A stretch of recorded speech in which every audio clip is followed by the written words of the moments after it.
आपने Harvard university का नाम सुना होगा कि हार्वर्ड यूनिवर्सिटी दुनिया की रैंकिंग में कभी वो पहले नंबर पर होती है, कभी दूसरे नंबर पर होती है। दुनिया की यानी पाकिस्तान की जो यूनिवर्सिटीज़ हैं वो मतलब हज़ारों के नंबरों में आती हैं कुछ यूनिवर्सिटीज़, लेकिन यह है कि वो दुनिया की सबसे बड़ी यूनिवर्सिटी है।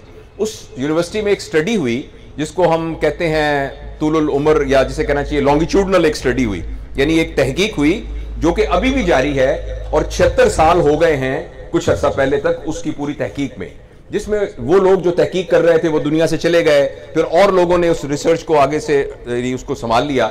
उसमें सिर्फ ये देखा गया कि जो हाई अचीवर थे, यानी उस यूनिवर्सिटी के वो लोग थे जो टॉप करते थे, यानी हर सेशन के 10 टॉप, वो बहुत बड़ी यूनिवर्सिटी है, उन सबको उन्होंने आइंदा की जिंदगी में ट्रेस किया कि जिंदगी में आगे जाके उन्होंने क्या किया। उसमें कुछ ऐसे लोग भी थे, 2 बंदे जो अमेरिका के सदर बने, उसमें एक बंदा वो भी था जिसने चांद पर कदम रखा था, इसमें वो भी लोग थे जो बहुत बड़े नोबेल इनाम याफ्ता लोग थे, साइंसदान थे, इसमें वो भी लोग थे जो लिटरेचर के आदमी थे, जो बड़े बड़े अदाकार थे, इसमें कुछ ऐसे लोग भी थे जिनको सजाए, जिनको उम्र कैद हुई, उनमें ऐसे लोग भी थे जो कत्ल हुए, उसमें ऐसे लोग भी थे जो कातिल थे। यानी इस तरह के सारे लोगों को उन्होंने लॉन्गिट्यूडनली ट्रेस किया कि जिंदगी में इनके साथ क्या, और देखा सिर्फ ये कि आखिर तक खुश कौन रहा, यानी कौन सा बंदा ऐसा था जिसने इत्मीनान वाली जिंदगी गुजारी और खुशी वाली जिंदगी गुजारी। आप हैरान होंगे, उसमें बिल्कुल ये स्टडी का ये नतीजा नहीं निकला कि जो अमेरिका का सदर बना वो खुश रहा। उसमें ये नतीजा बिल्कुल नहीं निकला कि जिसके प्राइवेट जेट जहाज थे वो खुश रहा। उसका ये बिल्कुल नतीजा नहीं निकला कि जो बहुत बड़ा साइंसदान, बहुत बड़ा आलिम था वो खुश रहा। एक बात कॉमन रही, जिन लोगों ने अपने रिश्ते निभाए वो खुश रहे, जो अपने रिश्तों को बचा सके। और उसका एक क्राइटेरिया उन्होंने ये देखा कि हर शख्स से की राय उसके स्पाउस, यानी अगर वो खातून थी तो उसके खामद, और अगर खामद था तो उसकी बीवी के बारे में उसकी राय पूछी। जिस जिस बंदे की के स्पाउस की राय उसके बारे में बिल्कुल ठीक थी, उसमें 95% चांस ये था कि उसने अपनी जिंदगी खुश खुश गुजारी है। हम में से बहुत से लोग ऐसे होते हैं कि जिनकी बड़ी राय होती है कि ये बहुत बड़ा कम्युनिकेटर है, ये बहुत बड़ा दुकानदार है, बहुत बड़ा यानी बिजनेसमैन है, बहुत बड़ा लॉयर है, बहुत बड़ा डॉक्टर है, लेकिन उसकी बीवी से पूछेंगे ये कैसा इंसान है, उसके बच्चों से पूछेंगे ये कैसा इंसान है, तो फौरन कलई खुल जाएगी कि क्या है। तो उस स्टडी के अंदर उन्होंने कहा कि जिस शख्स की उसकी बीवी या उसके खामद और उसके बच्चे और उसके बहन भाइयों की तरफ से राय अच्छी थी, उस बंदे का खुश होने और कामयाब होने के चांसेस सबसे ज्यादा थे। तो इसलिए रिश्तों को निभाना, कि जो लोग अपने रिश्तों को निभा सकते हैं वही लोग हैं जो कामयाब हैं। और देखिए मुआशरे में भी जब तक रिश्ते निभाने वाले लोग मौजूद होते हैं ना, रिश्ते निभाने वाले लोग, उस वक्त तक मुआशरे के अंदर वो ग्लू मौजूद होती है, वो गोंद। देखिए मेरी इज्जत, जान माल मुझे बहुत अजीज है, आपकी इज्जत, आपकी जान माल भी मुझे तकरीबन उतनी ही अजीज हो जितनी मेरी अपनी अजीज है। इसके लिए मेरे और आपके दरमियान में एक गोंद, एक ग्लू का होना जरूरी है। उस ग्लू और गोंद का नाम रिश्ता है। अगर हमारे रिश्ते आपस में मजबूत होंगे तो मैं आपकी इज्जत जान माल का मुहाफिज हूंगा और आप मेरी इज्जत जान माल के मुहाफिज होंगे। इसलिए मुआशरे के अंदर, और ये कुछ था, मैं आप में से बहुत सारे लोग मुझसे छोटे हैं, कुछ मेरी उम्र के भी होंगे। मैंने 1990 में, आपने मैट्रिक किया था, मैंने 1990 में FCPS किया था, यानी अपनी फेलोशिप की थी। तो जाहिर है मैं आपसे 76 में मैंने मैट्रिक किया था, तो 86 और 4 यानी 14 साल तो बड़ा हूं मैं आपकी क्लास से। तो और बाकी जो कुछ मेरी उम्र के भी होंगे, कुछ शायद कुछ थोड़ा बहुत बड़े भी हों।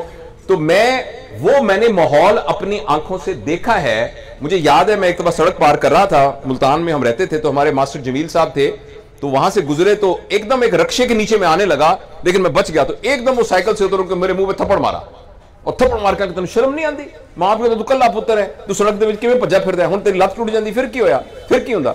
अच्छा मैं रोता रोता रोता घर आया और आके मेरे अब्बू ने क्या हुआ, मैंने कहा जी मास्टर चाचा जी जमील ने मुझे थप्पड़ मारा है। वो किसी और स्कूल में मास्टर थे, तो चाचा जी जमील कहते थे कि चाचा जी जमील ने मेरे थप्पड़ मारे है। तो क्या हुआ, मैंने बताया। तो एकदम मेरे वाले साहब ने आगे से पता क्या कहा मुझे, जनरली बाप को क्या कहना चाहिए कि मेरे बेटे को थप्पड़ क्यों मारा है। उन्होंने कहा चंगा कीता, उन्होंने बिल्कुल चंगा कीता, बिल्कुल चंगा कीता। थोड़ी देर में असर की नमाज हुई तो मास्टर जमील दरवाजा खड़खड़ाया, पैन it was enough permission to enter into the home. किसी के घर में दाखिल होने के लिए यह इजाजत काफी थी। पैन इसका मतलब है कि जो खवातीन है वो पर्दा वर्दा कर ले, और पैन कह के वो अंदर आ जाते थे।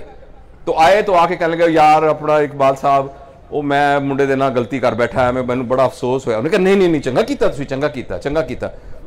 तो ये जहां दो मारनियां सी, आप सही कह रहे हैं। तो मैं अर्ज करना चाहता हूं, ये मोहब्बतें यहां मौजूद थी, ये ओनरशिप मौजूद थी, ये हम लोगों का ताल्लुक इस माशरे में मौजूद था। जो चीज मौजूद है और नहीं है वो दोबारा भी आ सकती है। मैं आपको यकीन दिलाऊं कि वो दोबारा भी आ सकती है। मैं और आप अगर फैसला करें, हम दोबारा अपने अंदर वो रिश्तों को कायम कर सकते हैं, उन मोहब्बतों को कायम कर सकते हैं, उस ओनरशिप को कायम कर सकते हैं, उस इखलाकियात को कायम कर सकते हैं जो कि मुआशरे को बचाती हैं। तो इंशाअल्लाह अज़ीज़ इस तरह की तकारीब होंगी, इस तरीके से मोहब्बतें एक दूसरे के साथ शेयर करेंगे तो इंशाअल्लाह वो जो मुआशरा है वो दोबारा बन जाएगा। और मैं इस नतीजे पर पहुंचा हूं कि हुकूमत कुछ करती है या नहीं करती है, और जो हमारे मुख्तदर लोग हैं कुछ करते हैं कि नहीं करते हैं। मेरी और आपकी भी एक हुकूमत है, मेरा और आपका एक दायरा असर है, मेरे और आपका एक जोन ऑफ इन्फ्लुएंस है। अगर आप एक दफ्तर के हेड हैं तो उस दफ्तर में काम करने वाले सारे लोग आपके जोन ऑफ इन्फ्लुएंस में हैं। अगर आप एक दुकान और एक कारोबार चलाते हैं तो उस कारोबार में रहने वाले सारे लोग आपके जोन ऑफ इन्फ्लुएंस में आते हैं। हमारा जो घर के, मेरी बीवी बच्चे, मेरे पोते पोतियां, वो मेरे जोन ऑफ इन्फ्लुएंस में आते हैं। और कोई नहीं आता तो मैं खुद अकेला तो अपने जोन ऑफ इन्फ्लुएंस में आता हूं। मैं पूरी दुनिया में किसी और पर अपना असर नहीं दिखा सकता, मैं अपने आप को तो चेंज कर सकता हूं। हम में से हर शख्स जो पूरे मुआशरे को देखना चाहता है वो खुद बन जाए। हम जो रोते हैं कि पाकिस्तान में लोग ठीक नहीं, जो पाकिस्तानियों को आप बनाना चाहते हैं वो मैं बन जाऊं। मैं किसी एक्सटर्नल इन्फ्लुएंस से मुतासिर होकर अपने रवैये का फैसला ना करूं, मैं अपने करैक्टर का फैसला अपनी इनहेरेंट अपनी एबिलिटी की बुनियाद के ऊपर करूं। मैं इसलिए ना बोलूं कि मुआशरे में सच चल रहा है या झूठ चल रहा है, मैं इसलिए बोलूं सच कि मैंने सच बोलना है, मैंने ईमानदारी करनी है, मैंने किसी का हक नहीं मारना। इसलिए नहीं कि मुआशरे में क्या चल रहा है, इसलिए कि ये सही है। तो इंशाअल्लाह अज़ीज़ मुझे तो अल्लाह की ज़ात से, लोग कहते हैं बड़ी मायूसी हो गई, मुआशरा बड़ा ख़राब हो गया, मुझे तो अल्लाह की ज़ात से बहुत उम्मीद है कि इंशाअल्लाह अज़ीज़ मैं और आप अगर फैसला कर लेंगे कि हमने इस दुनिया में जाने से पहले उस तरह का इंसान बन के जाना है जो अल्लाह ताला हमसे तवक्को रखते हैं, और उस तरह का इंसान बनने जाता हूं जिस तरह का इंसान बनाने के लिए नबी करीम सल्लल्लाहु अलैहि वसल्लम इस दुनिया में तशरीफ लेके आए थे। तो अब मैं और आप फैसला कर लें।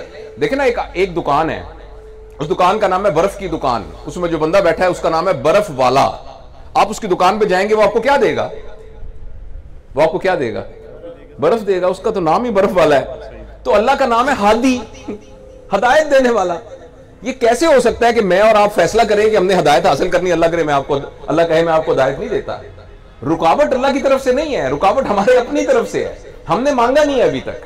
अपने आप को तब्दील करना, अपने आप को बदलना, अपने आप को सही रास्ते पे लेके आना, एक तरबियत याफ्ता इंसान बनाने की कोशिश करना, हमने अभी सही तरीके से पहला कदम नहीं उठाया। तो इंशाल्लाह हम उठाएंगे तो अल्लाह ताला तो हादी है, हदायत देने वाला है। तो बहुत बहुत शुक्रिया, आपने मेरी बात को मोहब्बत से सुना, बहुत प्यार से सुना।